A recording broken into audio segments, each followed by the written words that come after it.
Once upon a time, deep in the heart of the African savanna, there lived a sleepy lion named Leo.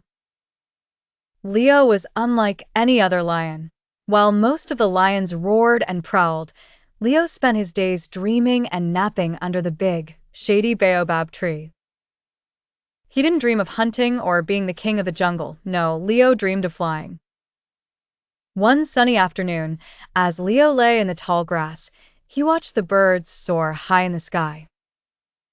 "Oh, how wonderful it must be to have wings and explore the world from above," he sighed dreamily.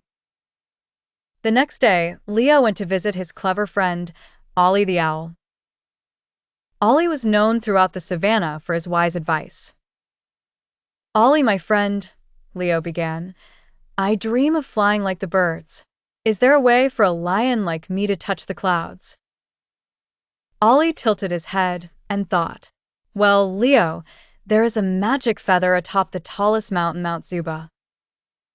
Legend says that if a creature truly believes in their dreams, the feather will grant them wings." Excited yet nervous, Leo decided to embark on the journey to Mount Zuba.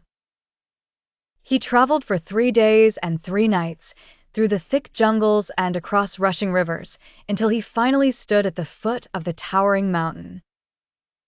As Leo began to climb, he met a tiny, chirpy bird named Pip.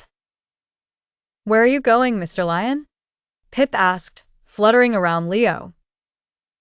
"I'm going to get the magic feather from the top of this mountain so I can fly," Leo replied. "I'll help you," chirped Pip. "I know the way to the top."